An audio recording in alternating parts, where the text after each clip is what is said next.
Imagine a bustling, um, like an unimaginably complex railway network. Right. For decades, the medical community looked at this one specific part of the network, the basal ganglia thalamocortical circuits, and, well, we basically operated under a fairly rigid assumption. Yeah, very linear way of thinking. Exactly. We thought it was just a dedicated freight line. We believed the system only carried one type of cargo, which was motor commands. Just the physical signals. Right, the raw signals that tell your hand to reach out for a glass of water or your legs to navigate a flight of stairs. Yeah. Just your body moving through physical space. But that's just not the whole picture, is it? Not at all, because as our neuroimaging tools have sharpened and, our clinical observations have deepened, a completely different reality has emerged. We've realized that these exact same tracks running through the exact same neurological stations are actually carrying entirely different types of freight right alongside those motor commands. It's fascinating. It really is. They're carrying your thoughts, they're carrying your motivation, and your emotional regulation, too. Which fundamentally changes how we view these pathways. Absolutely. So when there's a delay or a roadblock or, God forbid, a catastrophic derailment anywhere on these tracks, it doesn't just stop physical movement, it disrupts mood. It alters behavior. I mean, it can fundamentally change a person's entire personality. Spot on.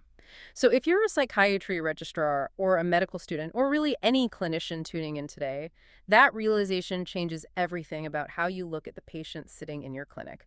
Welcome to this deep dive. I'm glad to be here. Our mission today is to synthesize Chapter 2.6 of Kaplan and Sadok's comprehensive textbook of psychiatry, and we're going to move far beyond just memorizing a simple checklist of movement disorders. Yeah, checklists only get you so far on the wards. Exactly.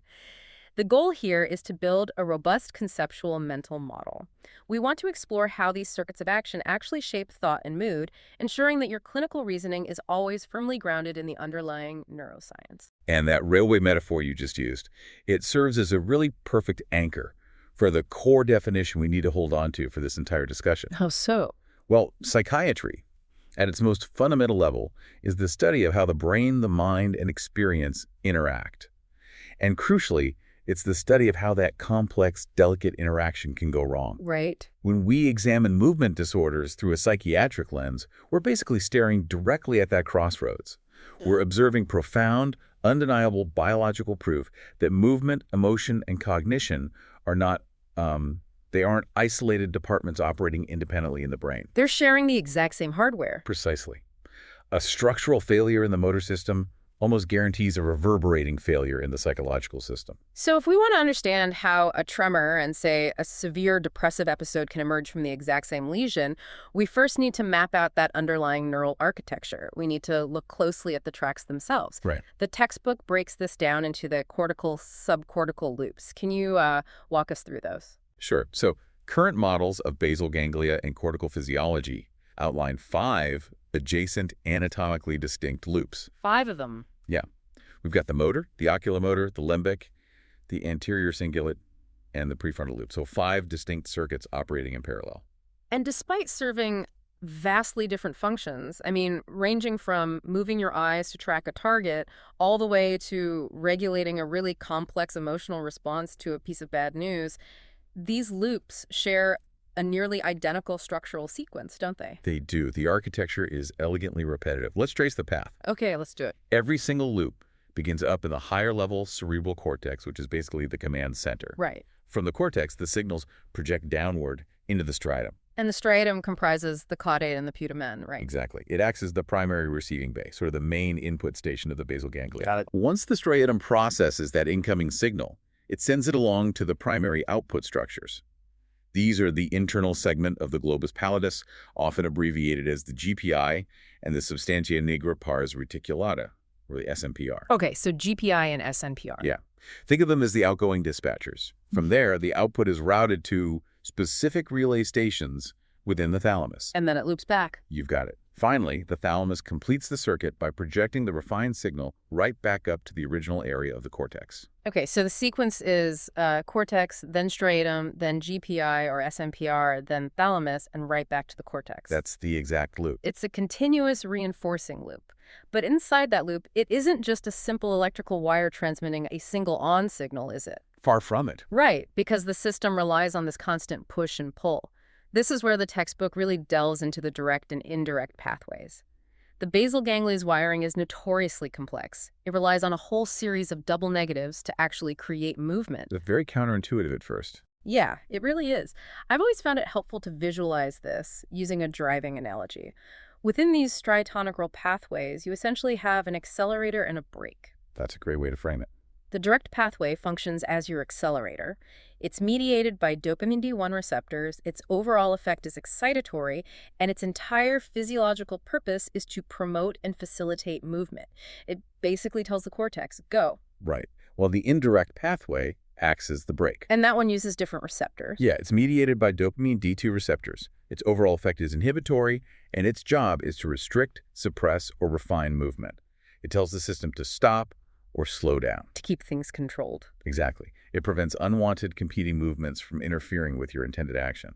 So if the direct and indirect pathways are the mechanical accelerator and brake, then dopamine is the ultimate driver sitting behind the wheel. Yes, the driver pulling the levers. Dopamine has this dual differential effect that is genuinely, it's a marvel of neurobiology. It excites the excitatory D1 receptors, so it presses the accelerator. Right. Simultaneously, it inhibits the inhibitory D2 receptors, so it takes its foot off the brake. It's brilliant, really. When the brain has healthy, abundant levels of dopamine, the result is smooth, coordinated, completely effortless movement.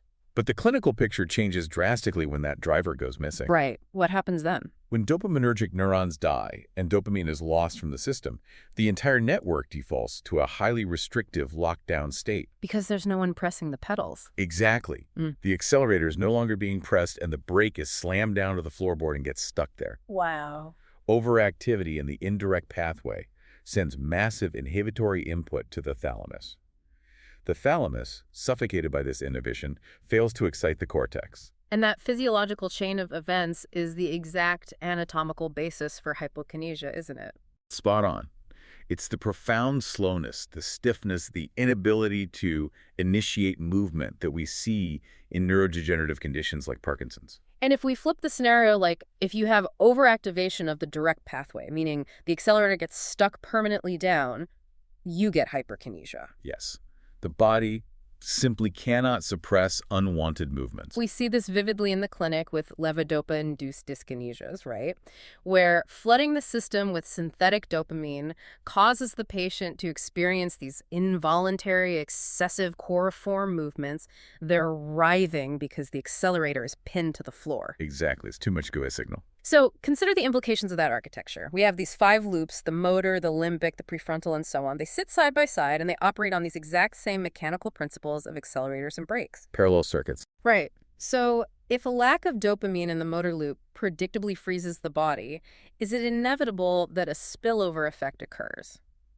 What I mean is, if the motor loop degrades, do the adjacent limbic and prefrontal loops automatically suffer just because of their anatomical proximity? Well, the pathology rarely respects the artificial boundaries we map out in textbooks. Ah, I see. It isn't merely passive spillover due to proximity.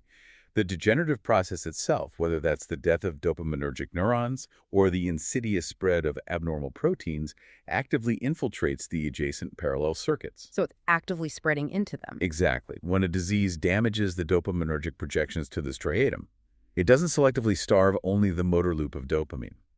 It starves the prefrontal loop, too, which clinically manifests as executive dysfunction. Okay. It starves the limbic loop, which manifests as profound apathy and emotional blunting. The mechanical breakdown of the accelerator and brake happens in the cognitive and emotional domains just as severely as it does in the physical domain. That makes total sense. If you're a clinician listening to this and you're preparing to assess a new patient tomorrow, this is exactly why your physical examination is not just some, secondary formality. It's a vital diagnostic tool. Absolutely. Emotion, cognition, and movement are intrinsically interdependent. Therefore, psychiatrists must systematically assess gait, station, coordination, muscle tone, and actively look for involuntary movements. You're establishing a necessary baseline. Yes, you have to.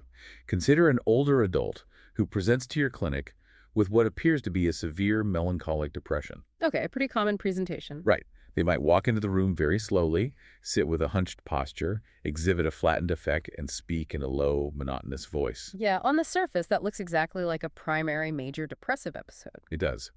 But if you actually perform a motor screen, if you passively flex their arm and find unilateral lead pipe rigidity, or if you notice a subtle rhythmic 4 Hz resting tremor in one hand while they're distracted, your diagnostic formulation has to shift immediately. Because it's not just depression anymore. Exactly. You're no longer solely looking at a primary mood disorder.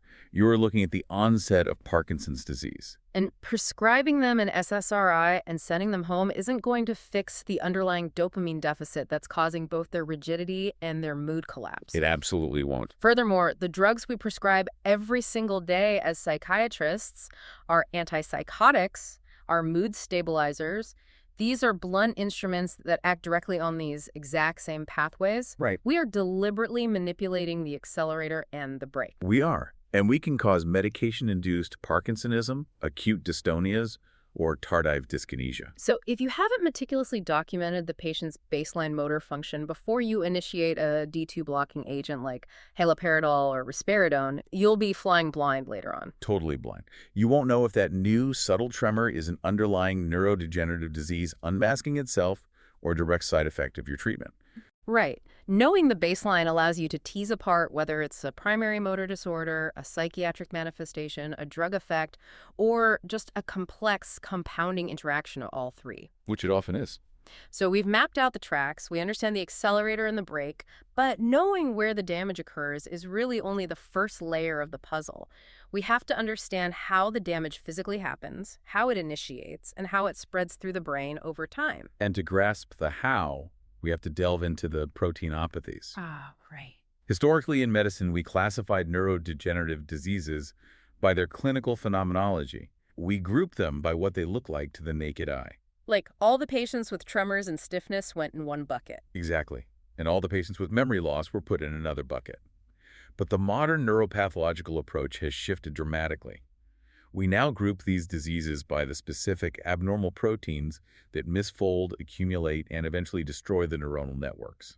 If we think back to our structural analogies, it's like discovering that two distinct buildings collapsing in completely different parts of the city were both brought down by the exact same type of faulty structural steel.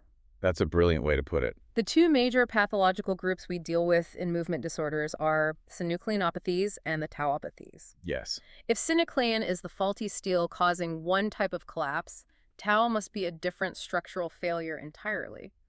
Are they acting on the same pathways, or are they destroying different cellular machinery? They're targeting different cellular machinery altogether. Let's look at the synucleinopathies first. Okay. These involve the intraneuronal aggregation of a presynaptic protein called alpha-synuclein. In a healthy state, alpha-synuclein is soluble and is thought to play a role in neurotransmitter release at the synapse. But something goes wrong. Right. When this protein misfolds, it becomes sticky. It clumps together into toxic oligomers and fibrils, eventually forming these dense, insoluble inclusions inside the neuron that we call Lewy bodies. Lewy bodies, right. Parkinson's disease, dementia with Lewy bodies, and multiple system atrophy all belong to this family. They're all driven by alpha-synuclein and pathology. And what about the tauopathies? Tau is a completely different protein with a different normal function. Tau is a microtubule-associated protein. Microtubules. Yeah, think of microtubules as the internal scaffolding and the physical highway system within a neuron, allowing nutrients and signals to travel down the long axon. Okay, I can picture that. Tau acts like the railway ties, holding the microtubule tracks together. Keeping the tracks stable. Exactly. But when tau malfunctions, it detaches from the microtubules and tangles up with itself. The internal scaffolding of the neuron simply collapses and the cell dies. Wow. Progressive supranuclear palsy, corticobasal degeneration, and certain variants of frontotemporal dementia are all tauopathies. And recognizing whether a disease is driven by synuclein or tau is critical, isn't it? It is. It helps us predict the clinical trajectory, the patient's likely response to specific medications, and hopefully in the near future, it will guide our use of targeted disease-modifying therapies. Let's zoom in closely on the synucleinopathies for a moment, specifically Parkinson's disease. Because over the last 20 years or so, there's been a massive paradigm shift in how we understand the genesis of this disease. A huge shift, yeah. For decades, medical students were taught that Parkinson's simply started in the substantia nigra, the dopamine-producing center of the midbrain. But the brake hypothesis overturned that completely, didn't it? It really did. The brake hypothesis is a truly revolutionary framework. Heiko Brake and his colleagues examined the post-mortem brains of hundreds of individuals at varying stages of Parkinson's, and they mapped exactly where the Lewy bodies were located. And what did they find? They discovered that the degeneration doesn't actually begin in the midbrain dopaminergic centers. Wait, really? Where does it start? Instead, the alpha-synuclein pathology is hypothesized to begin far earlier and anatomically far lower down. It appears to originate in the enteric nervous system, the neural network governing the gut. The gut? Yes, the gut, and simultaneously in the olfactory bulb, which controls our sense of smell. The mechanism of how it spreads from the gut to the brain is absolutely fascinating. The theory posits that perhaps an environmental toxin, a pathogen, or a virus is swallowed entering the gut, or it's inhaled entering the olfactory bulb. Right. This environmental trigger causes the very first alpha-synuclein protein to misfold in the peripheral nervous system, and from there, it acts almost like a prion. Yes, spreading cell to cell. The misfolded protein travels retrogradely backwards up the physical highway of the vagus nerve. Over the course of many years, perhaps up to 2 decades, this pathology tracks slowly upward into the central nervous system. And the anatomical journey it takes is highly predictable and clinically deeply significant. Where does it hit first? After ascending the vagus nerve, it hits the lower brainstem, specifically the dorsal motor nucleus of the vagus.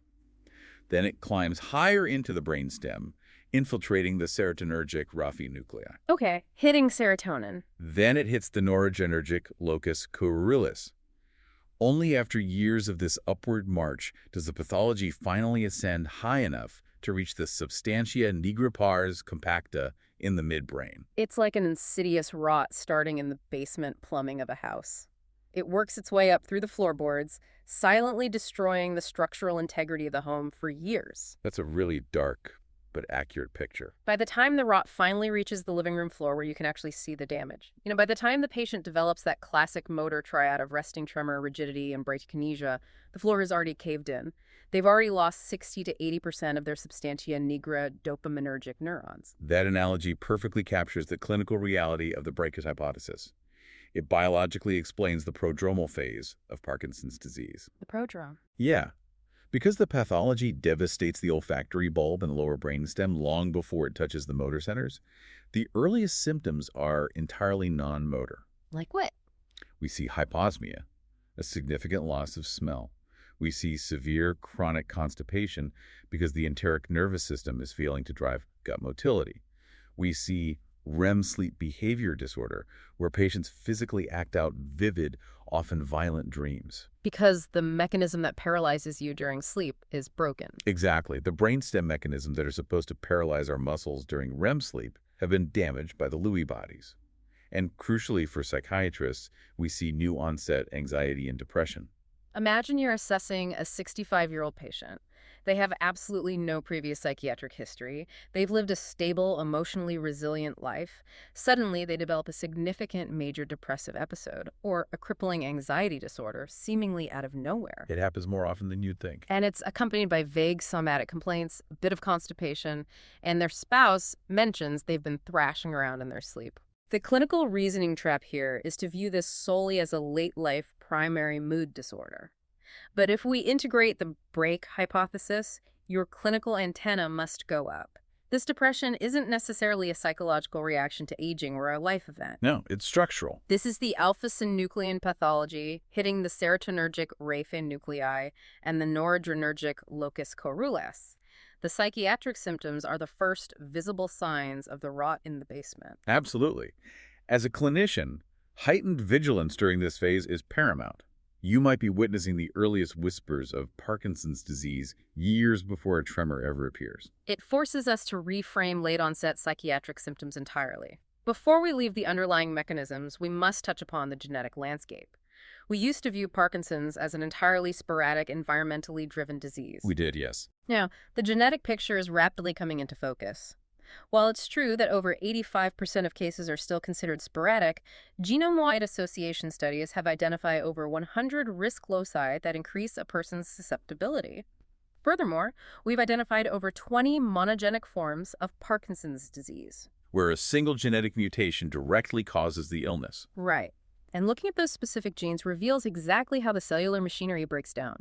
For instance, the most prevalent genetic link for both familial and sporadic Parkinson's is mutation in the LRRK2 gene, specifically the G2019S mutation. Yes, that's a major one. We also see direct mutations in the SNCA gene, which is the gene that literally codes for the alpha-synuclein protein. If the blueprint for the protein is flawed, it's guaranteed to misfold. And then we have genes like Parkin, which are associated with juvenile onset autosomal recessive forms of the disease. Parkin is fascinating. It is, because it codes for a protein involved in the ubiquitin proteasome system. Think of the proteasome as the cell's garbage disposal unit. It identifies damaged or misfolded proteins, tags them with ubiquitin, and shreds them to keep the cell clean. So if the Parkin mutation breaks the garbage disposal, the misfolded proteins just pile up in the neuron until it suffocates and dies. Exactly, the waste just builds up. What the genetics show us is that there isn't just one way to destroy the engine. You can have a mutation that creates faulty alpha-synuclein. You can have mitochondrial dysfunction that starves the cell of energy. You can have oxidative stress or a failure of the waste disposal system. But multiple pathological roads all lead to the exact same clinical destination. The neurons die, the dopamine drops, the brake gets stuck. This brings us to part 3 of our conceptual model, clinical manifestations. We have our structural map and we have our mechanisms of destruction. Now we need to look at how this actually presents in the patient sitting across from you. We'll use Parkinson's disease as our foundational paradigm. It's the best place to start. The first illusion we really need to shatter is the persistent idea that Parkinson's leaves the mind untouched. The historical record here is actually quite revealing. When James Parkinson wrote his seminal 1817 essay on the shaking palsy, he explicitly noted that the senses and intellect being uninjured. That early observation, while understandable given the stark visibility of the motor symptoms, did a tremendous disservice to generations of patients. It really did. It focused clinical attention almost exclusively on the physical deficits. The reality is that nearly all patients with Parkinson's experience some degree of cognitive change. But it's crucial to recognize that the cognitive decline in Parkinson's looks vastly different from what we see in Alzheimer's disease. That distinction is essential for any diagnostic assessment. Alzheimer's is your classic cortical dementia. The pathology destroys the cerebral cortex first. Right. So you see profound aphasia, patients simply cannot find their words. You see apraxia, they forget how to perform learned sequential movements like tying their shoes or using a key. You see agnosia, they fail to recognize familiar objects or the faces of their loved ones. The cortex is just devastated. But Parkinson's cognitive decline is classified as a subcortical dementia.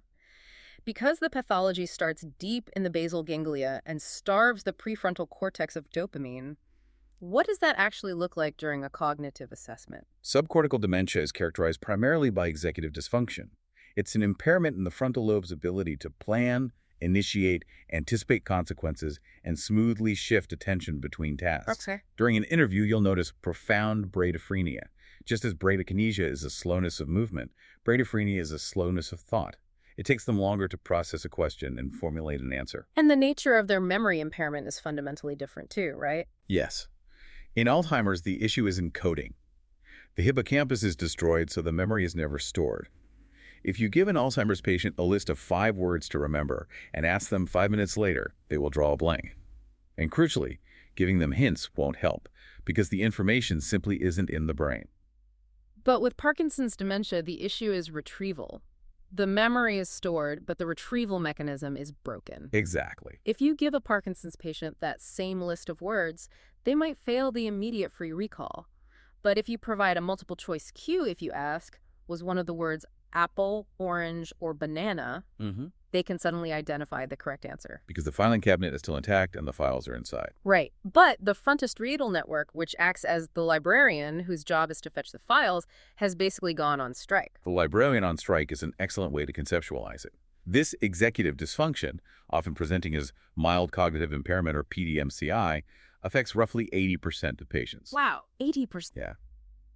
While it may not rob them of their independence immediately, It is deeply frustrating and impacts their quality of life. And we know that over time, the risk of a patient with PDMCI converting into full-blown Parkinson's disease dementia is up to 6 times higher than in the general age-matched population. But cognition is just one piece of the puzzle.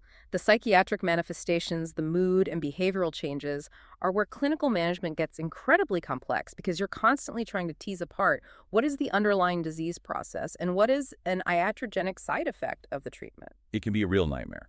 Let's start with depression and apathy. Depression is highly prevalent, affecting roughly 40 to 50% of Parkinson's patients. Again, it's vital to understand that this isn't merely a psychological reaction to the burden of chronic illness, though grief and demoralization certainly play a role. The depression is structural. Yes. Functional imaging shows decreased blood flow in the frontal regions. Pathologically, as we discussed with the break hypothesis, there's massive loss of serotonergic neurons in the midbrain ROF nuclei. So it's baked into the disease progression. It is. The depression in PD can be insidious, often lacking the classic tearfulness and presenting instead with prominent anxiety, irritability, and somatic symptoms. However, the astute clinician must carefully and deliberately distinguish depression from apathy. They often look identical to the untrained eye, but they represent fundamentally different internal states, don't they? Completely different. Apathy occurs in at least 25% of Parkinson's patients. Apathy is a state of absolute indifference.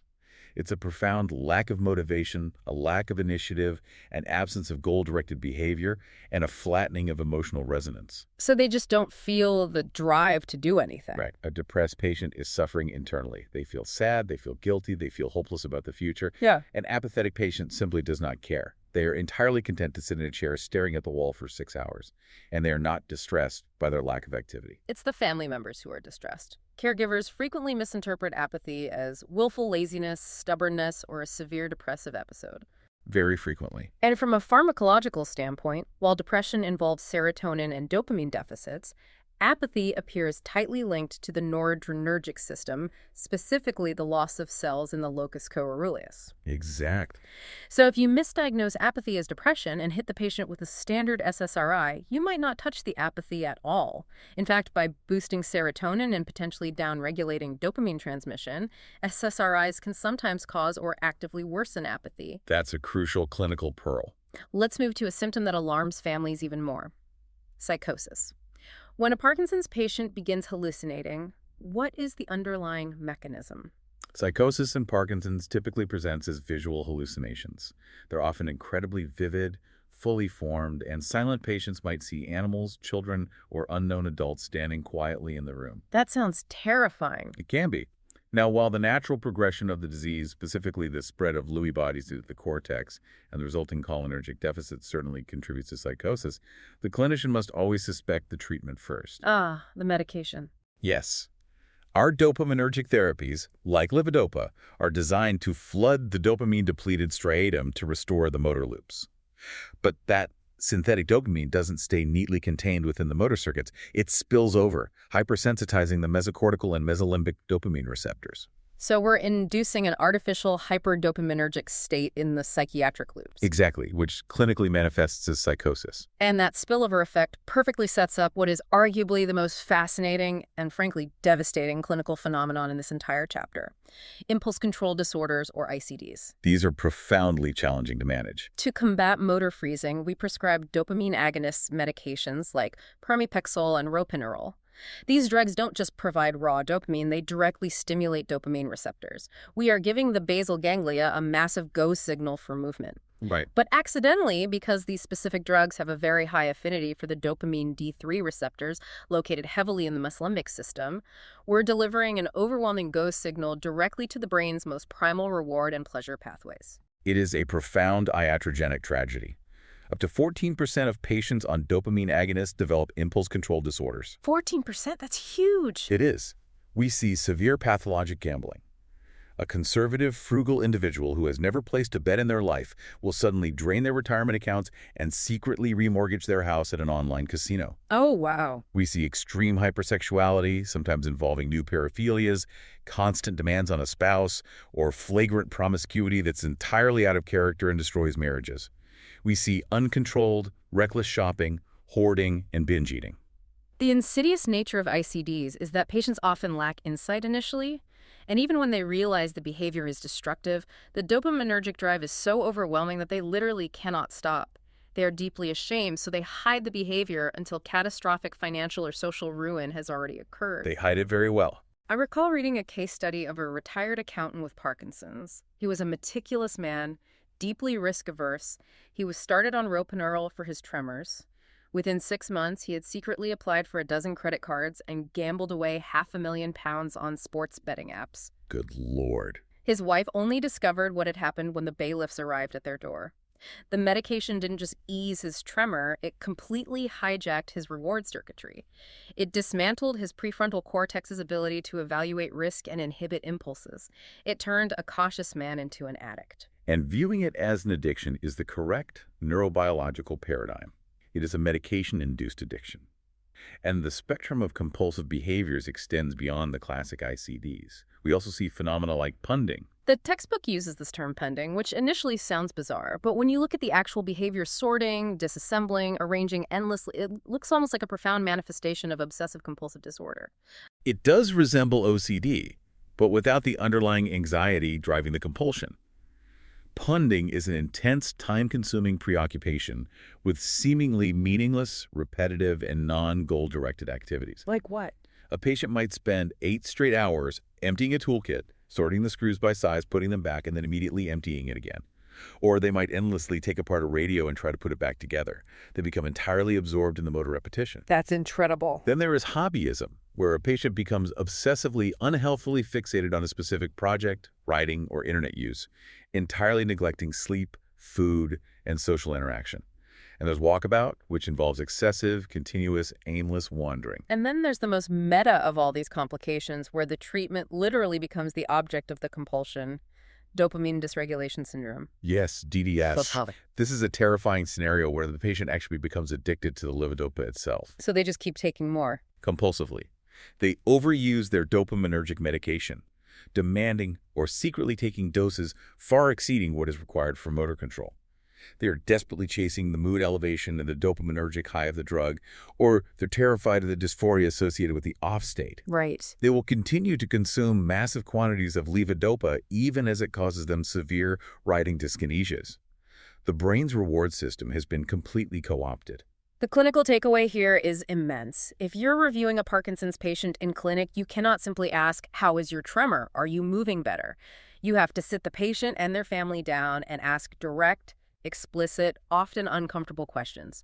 Are you buying things you don't need? Are you gambling online? Has your sex drive drastically changed? Yep. Because they will not volunteer this information. That is clinical gold. You must proactively educate the family about these risks before you ever write the prescription for a dopamine agonist, and you must actively screen for ICDs at every single follow-up appointment.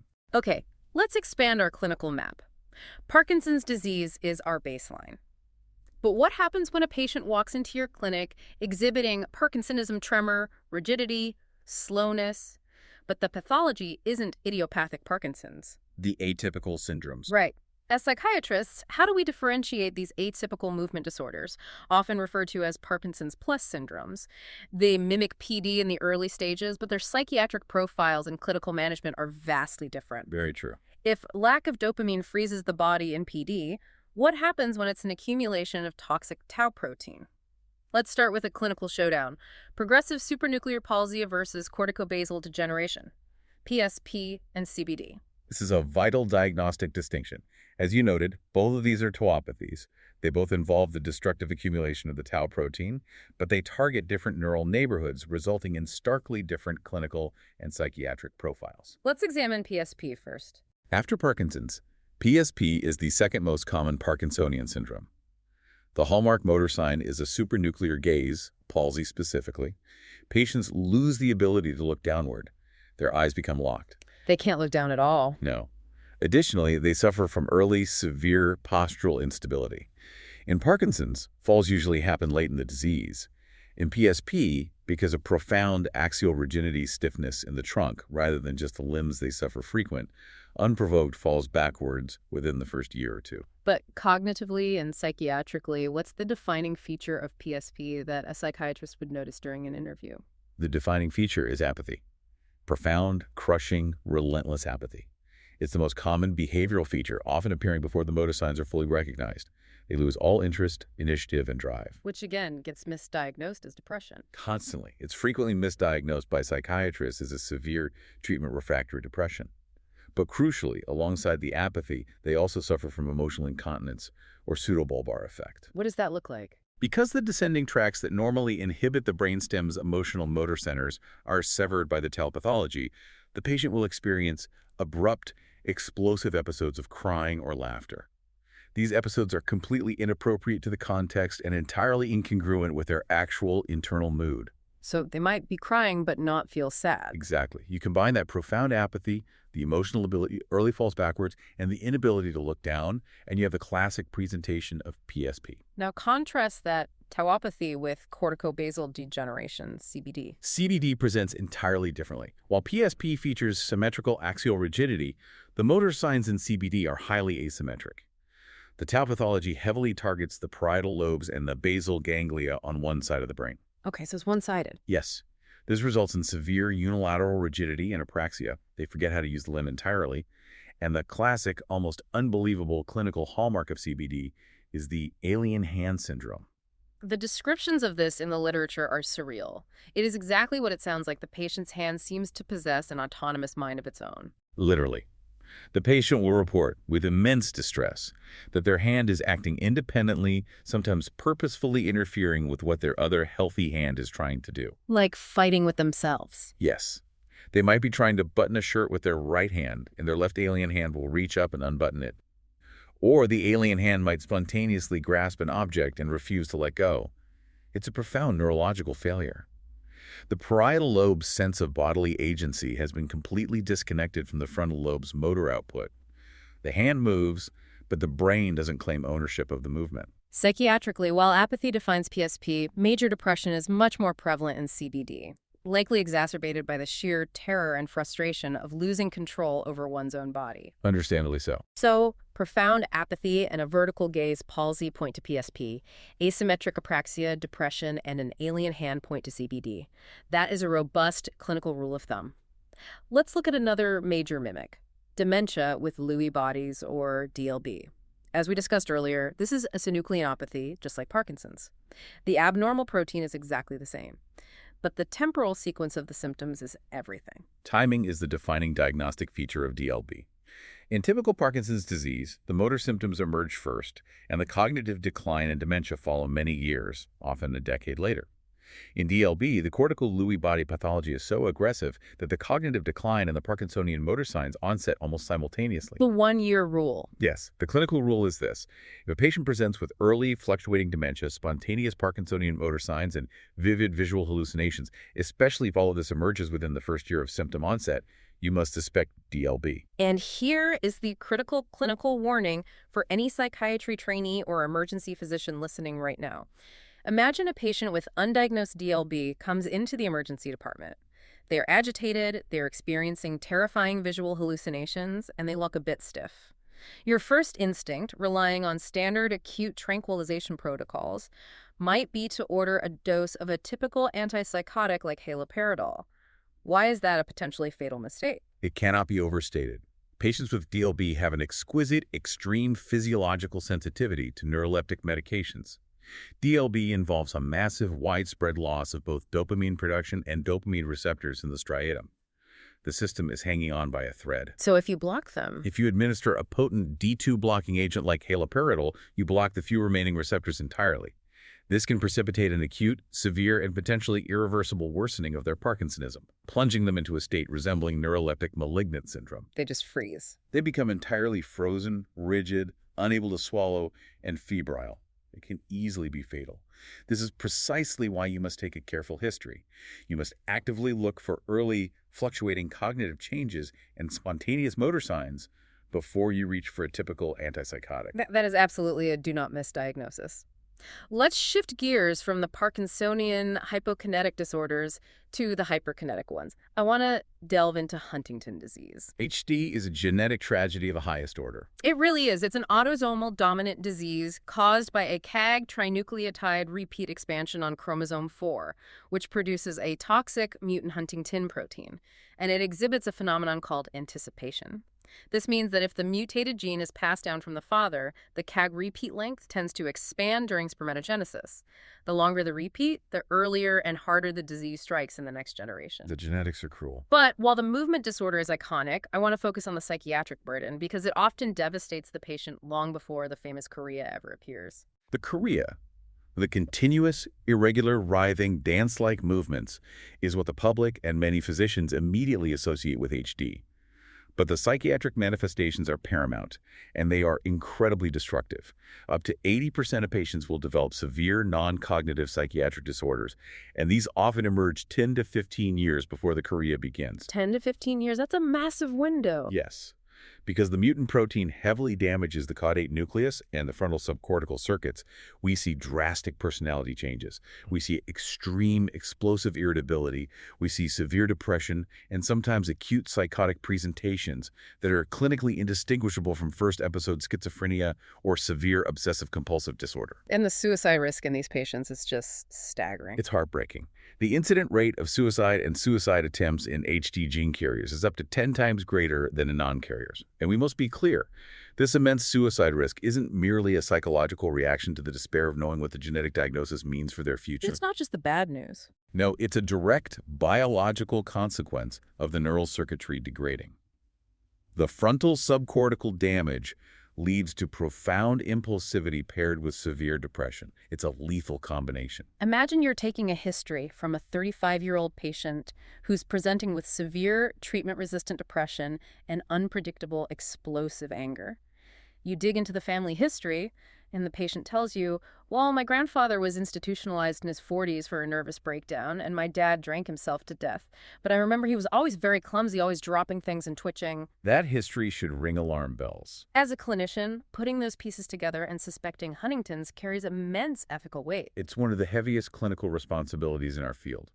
You aren't just diagnosing the patient sitting in front of you. Because it's autosomal dominant, you are retrospectively diagnosing their deceased parent, you are implicating their siblings, and you are potentially assigning a 50% risk of a fatal, untreatable neurodegenerative disease to their children. The ripples are huge. Exactly. Genetic testing is readily available, but the protocol dictates rigorous, months-long pre-test and post-test psychiatric counseling. You don't just swab a cheek and hand them a piece of paper. You must ensure the patient truly understands the implications of the result and, critically, that they have the robust psychosocial support necessary to handle a positive diagnosis, given the immense suicide risk we just discussed. Right, because you're handing them a map of their own inevitable cognitive and physical decline. It requires the utmost clinical care. It's a profound burden. Let's look at another genetic condition, but one that offers a glimmer of hope if the clinician is astute enough to catch it early. Wilson disease. Wilson disease is an autosomal recessive disorder caused by a mutation in the ATP7B gene. This specific mutation breaks the body's ability to excrete copper into the bile. So the copper just stays there. Yes. We consume copper in our diet, but the body can't get rid of it. The copper accumulates relentlessly in the liver until the liver becomes saturated. Then, the toxic copper spills over into the bloodstream and deposits in the brain, with a particular destructive affinity for the basal ganglia. And here is the vital clinical reasoning check. 10 to 20% of Wilson disease patients present first to psychiatry. They do not go to hepatology with liver failure, and they don't go to neurology with a tremor. They come to psychiatry. Which is why we need to be vigilant. These are typically young adults, teenagers, or individuals in their early 20s, and they present with bizarre personality changes, severe new-onset irritability, a sudden decline in academic performance, or outright psychosis. And tragically, because of their age and presentation, they are frequently misdiagnosed as having first-episode schizophrenia. It's a catastrophic misdiagnosis because, unlike Huntington's or Parkinson's, Wilson disease is highly treatable. If you catch it early and immediately initiate copper chelation therapy using drugs like D-penicillamine or trientine, you can strip the copper from the tissues. You can actually reverse it. You can halt and even reverse the neurological and psychiatric damage. But if you miss it, the copper continues to accumulate, and the disease is universally fatal. So what's the tell? How does a psychiatrist spot the Wilson's patient hidden on a busy early intervention psychosis ward? You look for the neurological leakage. The psychosis in Wilson's rarely exists in a total vacuum. You must actively look for subtle signs of basal ganglia damage. Is their speech slightly slurred or dysarthric? Right, the physical signs. Do they have a wing-beating tremor, a very specific coarse tremor that emerges when they hold their arms out in front of them? Is there subtle dystonia or a suddenly mask-like, rigid facial expression? And what about the eyes? The classic clinical sign is the Kaiser-Fleischer ring, a rusty brown ring of copy deposition in the cornea of the eye, though you often need an ophthalmologist with a slit lamp to see it properly. So the rule is to always screen for it. The clinical rule is absolute. Any young person presenting with atypical psychosis or profound, unexplained personality change must have a neurological screen, a liver function test, and a check of their serum ceruloplasmin levels. Do not let highly treatable copper toxicity masquerade as schizophrenia. Brilliant. All right, let's take a deep breath because we are about to undergo a massive paradigm shift in our neuroanatomical thinking. We've spent this entire discussion focused intensely on the basal ganglia, the accelerator, the brake, the striatum. But there is another structure in the brain sitting quietly at the back of the skull that we usually associate entirely with balance and physical coordination. The cerebellum, the little brain. And its emerging role in psychiatry is arguably the most exciting frontier in the field right now. It absolutely is. For 2 centuries, the medical consensus firmly held that the cerebellum was strictly a motor modulator. It was the structure that ensured your movements were smooth, that you could walk a straight line or touch your nose with your finger without missing. But the sheer anatomy tells a different story. The cerebellum contains more neurons than the rest of the entire brain combined.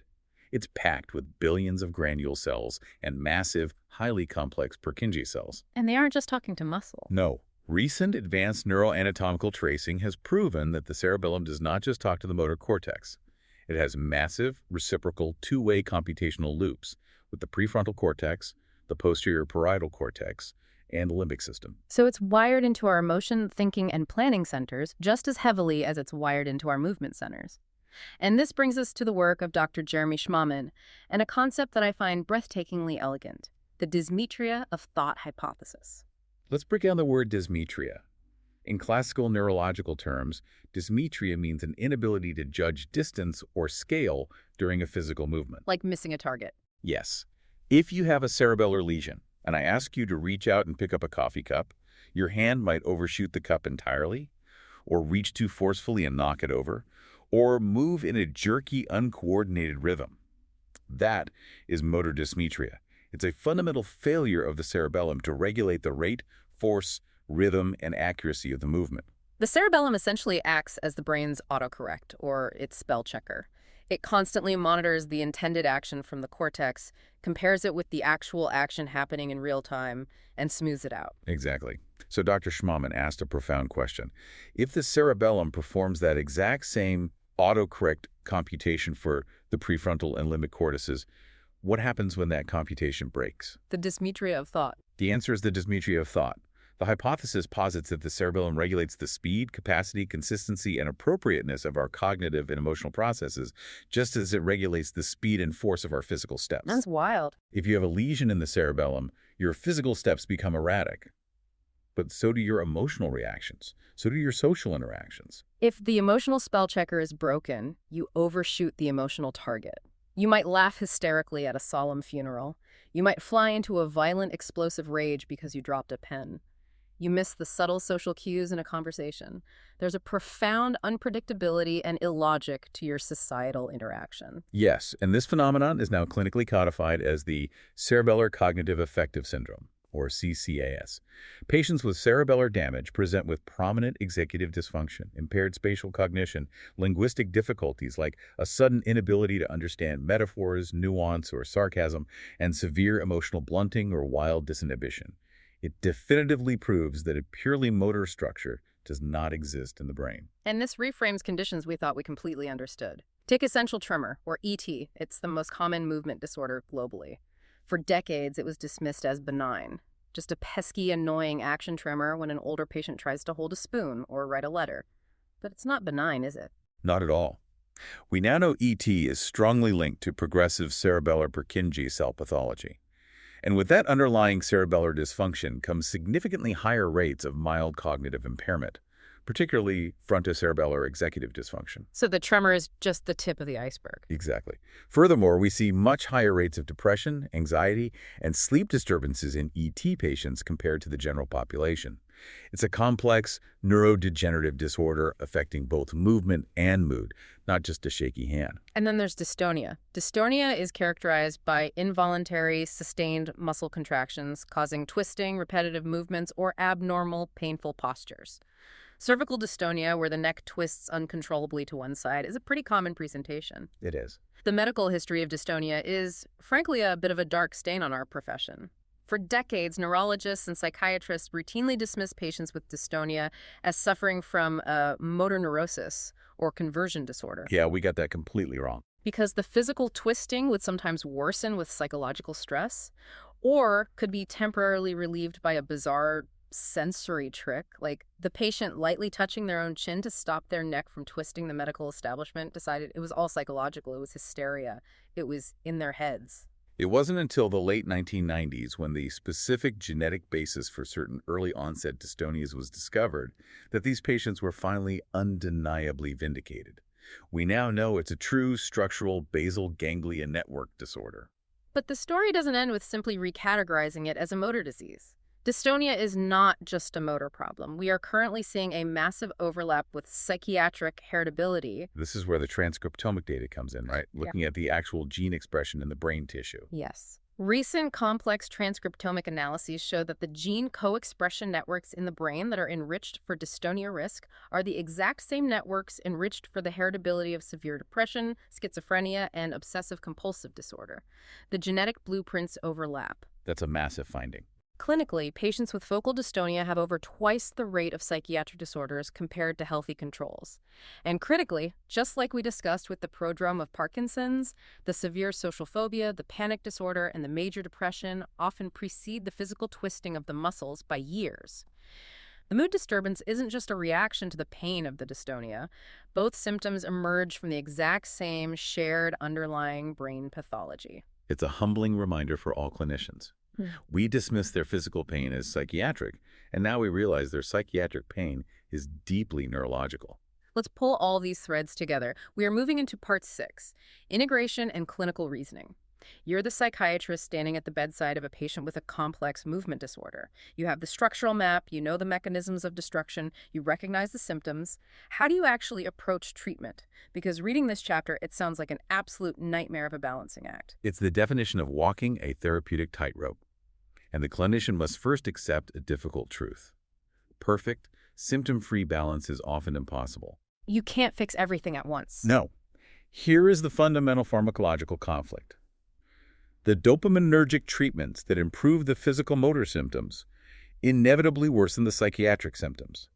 Conversely, the antipsychotic treatments that improve the psychiatric symptoms inevitably worsen the motor symptoms. If we go back to our driving analogy, you give the patient a dopamine agonist to fix the rigidity. You are pressing the accelerator to get them moving. But that floods the mesolimbic system, pushing them toward hallucinations, severe impulse control disorders, and mania. Right. So the family calls you, begging you to stop the terrifying hallucinations. You prescribe an antipsychotic to block the dopamine receptors. You press the brake. The hallucinations fade, but now the patient is completely frozen, rigid, and unable to swallow because you've induced severe Parkinsonism. How on earth do you negotiate that? The clinical strategy has to be methodical and incredibly patient. When psychosis emerges in a Parkinson's patient, your first move is not to immediately add an antipsychotic. Okay, what is it? First, you must simplify the existing regimen.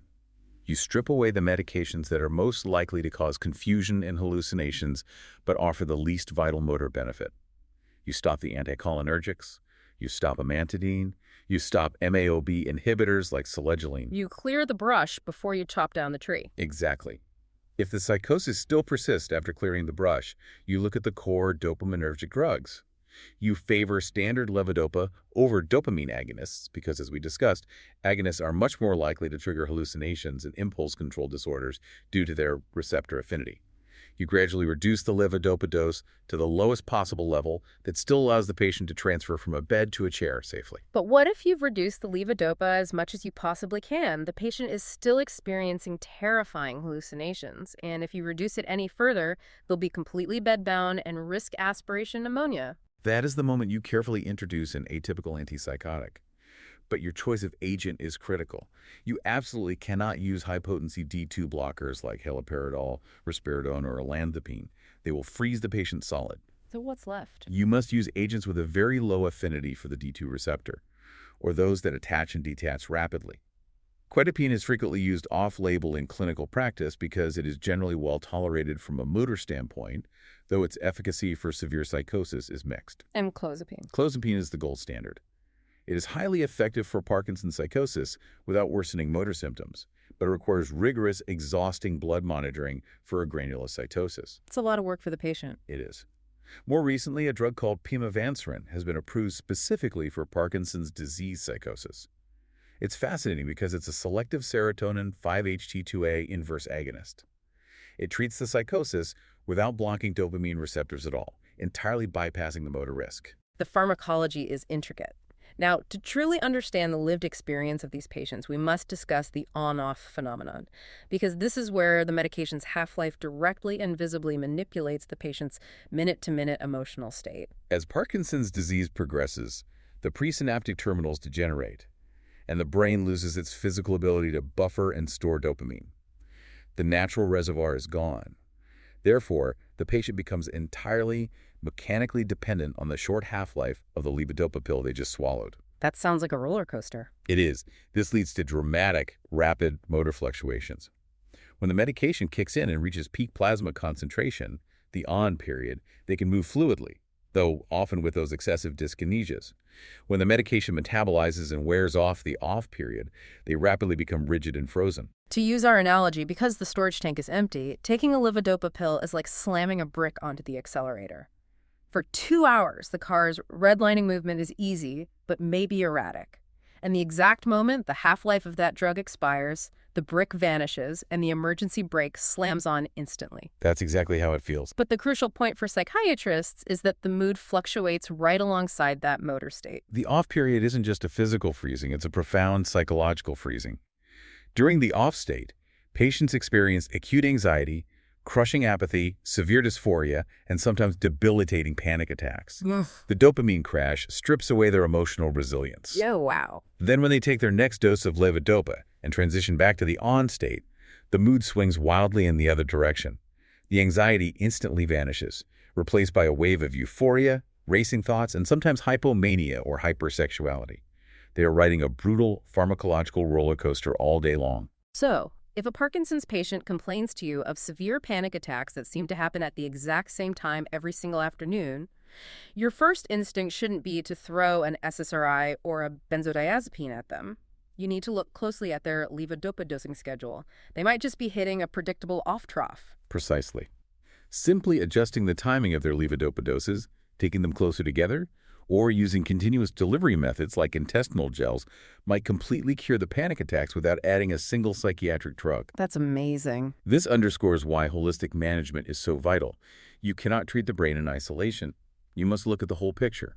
Sleep disruption, for example, is massive across all these disorders, whether it's REM sleep behavior disorder in Parkinson's or the severe exhausting insomnia in Huntington's. Poor sleep exacerbates psychosis and shatters emotional regulation. Fixing their sleep architecture can drastically reduce daytime mood lability. And finally, we cannot forget the family. Patient and caregiver education is a direct therapeutic intervention. Helping a spouse understand that the profound apathy is a structural neurological deficit from a dying locus coeruleus and not willful laziness or spite. That changes everything for a family. Helping a daughter understand that her father's hypersexuality and gambling is a direct side effect of the ropenetrol altering his mesolimbic pathway, and not a sudden moral failing or a hidden dark side of his personality. That education removes the blame. It saves marriages and preserves dignity. It's the absolute cornerstone of effective, compassionate treatment. We must treat the entire system, the entire family unit, not just the isolated symptom. We have covered an immense amount of ground today. Let's distill everything we've discussed into our key takeaways for the clinician's pocketbook. Here are the core principles to carry with you onto the wards. First, movement disorders involve complex basal ganglia and cerebellar circuits that regulate both motor and non-motor functions. They are central to physical action, but equally central to motivation, emotion, and behavior. Second, psychiatric features like depression, severe anxiety, and apathy are not just secondary psychological reactions to being ill. They are primary structural manifestations of the disease. And according to the Breck hypothesis, they often precede the classic motor symptoms by years during the prodromal phase. Third, our dopaminergic treatments directly and powerfully influence behavior. Upregulating dopamine with agonists can cause devastating impulse control disorders, psychosis, and compulsive behaviors by hijacking the brain's reward pathways. Fourth, cognitive impairment, particularly subcortical dementia characterized by profound executive dysfunction and memory retrieval failures, is incredibly common across these disorders, distinguishing them from cortical dementias like Alzheimer's. And finally, a comprehensive clinical approach demands that you address both domains simultaneously. You cannot effectively treat the mind without deeply understanding the motor circuits, and you cannot treat the movement without protecting the mind. That brings me to a final provocative thought to leave you with. We've spent an hour discussing how these neural loops dictate everything from a hand tremor to a gambling addiction. If our basal ganglia and our cerebellar circuits dictate both how smoothly we reach for a coffee cup and how smoothly we navigate a complex, emotionally fraught social interaction, where exactly is the boundary between our hardwired neurology and our core personality? It's a blur, isn't it? It really is. If a microscopic misfolded protein slowly climbing up your vagus nerve can turn a cautious, loving individual into an apathetic stranger, or if a single dopamine pill can turn a frugal accountant into a compulsive gambler, how fragile is the concept of free will? Are our choices, our morals, and our passions just the sum total of our dopaminergic and serotonergic tone? It's something profound to mull over the next time you pick up your pen to write a prescription. It is a profound philosophical question, but one that is entirely grounded in hard neuroscience. And speaking of hard neuroscience, it is time for our learning reinforcement. I will read 5 single best answer questions based on the intricate concepts we've covered today. There will be a pause after each question to give you time to formulate your clinical reasoning before I provide the solution. Let's do it. Question 1, focusing on concepts. A 68-year-old man presents to your clinic. His wife reports he has developed pronounced apathy over the last year. On examination, you note emotional incontinence, frequent inappropriate crying unlinked to sadness, early unprovoked falls backward, and inability to track your finger when you move it downward. Based on this specific presentation, is the most likely primary pathology a synucleinopathy or a tauopathy, and what is the likely diagnosis? Okay, let's give them a moment. The answer is a tauopathy, and the diagnosis is progressive supranuclear palsy, or PSP. The combination of profound apathy, pseudobulbar affect, early backward falls due to axial rigidity, and a supranuclear vertical gaze palsy is the classic hallmark of this tau-driven disorder. Spot on. Question 2, focusing on mechanisms. A patient with Parkinson's disease is started on a dopamine agonist, specifically ropinirole, to delay the need for levodopa. Within 6 months, his wife reports he has secretly taken out multiple credit cards and gambled away their life savings online. Which specific neural pathway is being overstimulated by this medication, and what is this clinical syndrome called? Taking a quick pause here. The answer is the reward or mesolimbic pathways are being overstimulated, specifically due to the drug's high affinity for D3 receptors. This syndrome is called an impulse control disorder, or ICD. Right. Let's hear the next one. Question 3, focusing on clinical reasoning. A 72-year-old patient develops vivid, fully formed visual hallucinations of animals silently standing in his home. This is accompanied by rapidly fluctuating attention and new onset rigidity and bradykinesia occurring simultaneously. A colleague suggests administering a dose of haloperidol to calm the agitation. Why is this action absolutely contraindicated? This one is literally life or death. It is. The answer is that the presentation of early, fluctuating dementia, fully formed visual hallucinations, and spontaneous Parkinsonism strongly suggests dementia with Lewy bodies, or DLB. Patients with DLB have an exquisite neuroleptic sensitivity due to massive dopamine receptor loss. Administering a typical D2 blocking antipsychotic like haloperidol can precipitate severe, potentially fatal rigidity resembling neuroleptic malignant syndrome. A crucial warning to remember. Question 4, focusing on concepts. According to Dr. Jeremy Schmann's hypothesis, damage to the cerebellum results in a specific syndrome characterized by erratic cognitive and emotional regulation. essentially a failure of the brain's autocorrect for thought and mood. What is a metaphorical term for this phenomenon? Thinking back to our spell checker analogy. The answer is the dysmetria of thought. It posits that just as cerebellar damage causes physical motor dysmetria over shooting a target, it also causes cognitive and emotional dysmetria, resulting in inappropriate or erratic social and emotional responses. And the final question. Finally, question 5, focusing on clinical reasoning. A 19-year-old university student presents to the early intervention ward with a first episode of acute psychosis and severe irritability. On examination, you notice a subtle worsening of their handwriting micrographia and a coarse, wing-beating tremor when their arms are extended. What specific metabolic disease must be ruled out immediately? Pause for the answer. The answer is Wilson disease. You must rule out abnormal copper accumulation in the basal ganglia and liver by checking liver function and serum ceruloplasmin levels.